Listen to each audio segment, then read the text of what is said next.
Hello, fellow Christian fiction book lovers. Welcome to a reading vlog. I haven't done a reading vlog in a while, a really long time. I can't remember the last one I did. It was probably, I think it was the Orchard House, which was like back in the spring, and it's basically now the fall.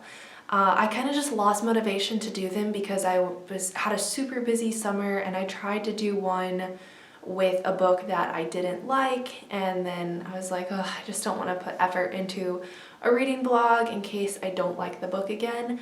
But I have pretty high expectations for this book. I've heard really great things about it.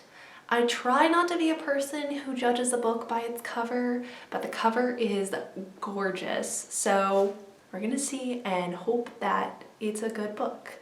But it is Yours is the Night by Amanda Dykes, and again, just the cover, literally the most stunning thing ever. And get this, it is a wartime novel, but it is a World War I war novel. I'm branching out, never thought we'd see the day. If you're new, I am kind of obsessed with World War II fiction. There is no explanation for it. I just am obsessed. So this is a great day for me. But I'm so pumped to read not only a stunning new release, I've heard it's stunning, but also a new author for me. I have heard of Amanda Dykes, but I have never read any of her books. And I did pre-order this because pre-orders get me. Not even gonna talk about it, but anyway, let's just jump right into the reading vlog. As I am editing this video, I realize I never included a description of what this book is about. So here's your description.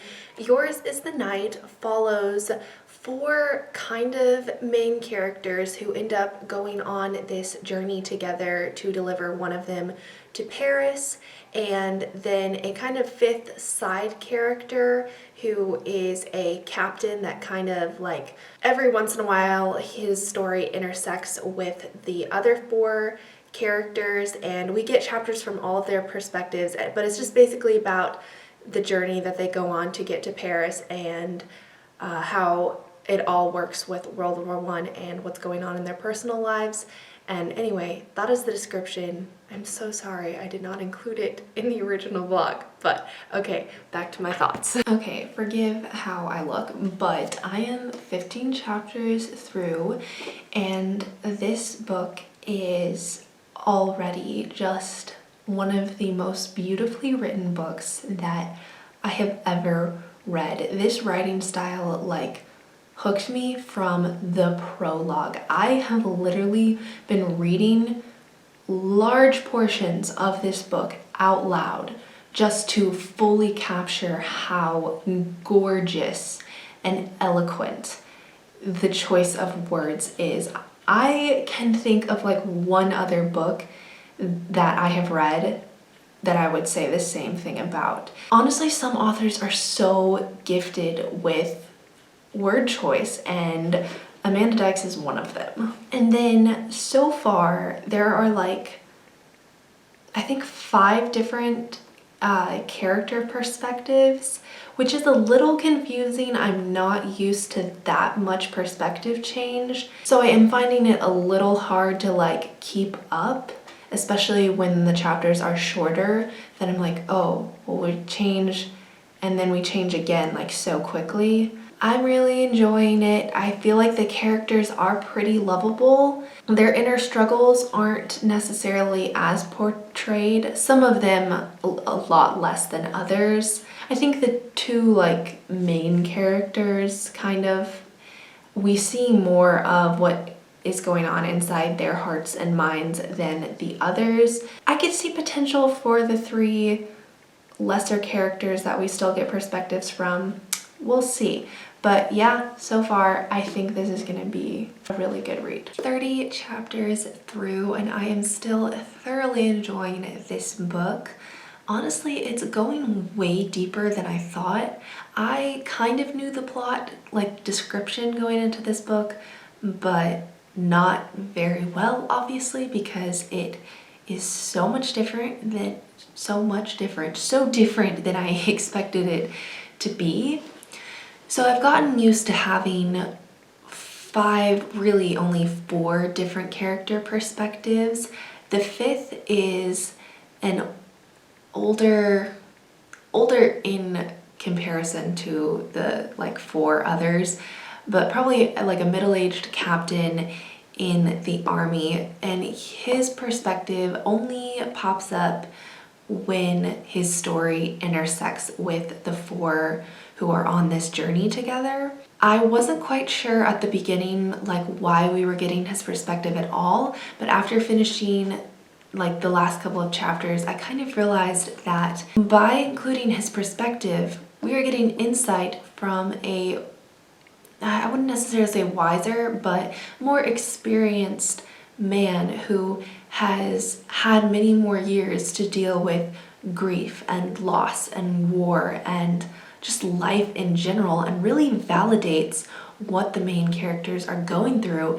And reading like his experiences of not really being a part of, but also getting the opportunity to look on to what these 4 are going through, specifically Matthew and Myra, the 2 like main characters in a way, and just reading his interpretation of the many emotions they're experiencing and getting to share some of his life lessons as they're growing through this crazy unexpected events that are surrounding this like what's happening in the book. It's quite insightful, and I just really appreciate that inclusion, and I didn't think I was going to appreciate it at first. I have finished Yours is the Night. I actually finished this last night, but it was a little late and my dad was asleep and I didn't want to wake him up by talking. So it is the next day and Fluffy has come to join us. Did you like Yours is the Night? You didn't read it. Okay, well now he's laying on the table. But anyway, I found it kind of nice to have some time to like think about what I wanted to say, and now that it's like the next day, I've had more time to process this absolute breathtaker of a book. This book, hi, I love you. I did not think this book was going to have such a good ending. I honestly like was preparing myself for way more heartbreak than I endured, and maybe that's a spoiler, but who cares? I absolutely love how this book begins and ends with the ceremony for the like laying of the tomb of the unknown soldier at Arlington National Cemetery. Fun fact, my dad used to actually do funerals there. I was super young and I hardly remember it, but yeah, he actually has done funerals there. So that was kind of cool, like a little Easter egg just for me. But I just thought, honestly, like the way the prologue foreshadowed, like using that ceremony foreshadowed what could or couldn't happen in the book, and then the resolution of that ceremony again talking about what actually did happen in the novel.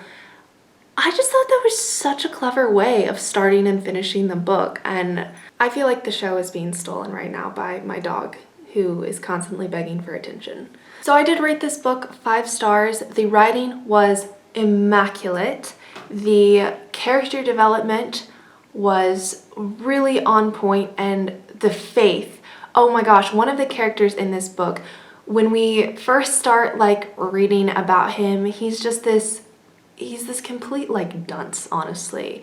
We're not rooting for him. Well, like we're kind of rooting for him, but he's just constantly making jokes. He never takes anything seriously. But by the end of the book, I don't want to give away what happens, but his faith development, I did not see that coming. Like there was no hope for this guy at the beginning of the book, and then he changed so much. I loved Matthew and Myra and their story together, but George, this character that I'm talking about, he stole the show for me. He like is my I don't want to pick favorites, but his character development was my favorite in the book, specifically his like faith character arc.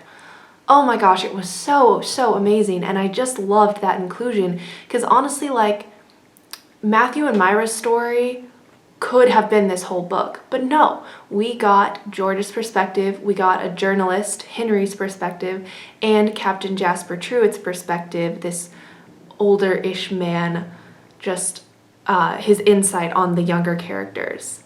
And all of that together just created this beautiful, beautiful story. So let me know if you have read Yours is the Night or if you want to now. I was thoroughly impressed with it. I thoroughly enjoyed it, and I will 100% be reading more Amanda Dykes books in the future. I just love it. I loved it so much. So thank you so much for watching this video. If you liked it, go ahead and give it a like. And if you want to see more content like this, go ahead and subscribe. And I will see you Tuesday for whatever video that is. Until then, bye!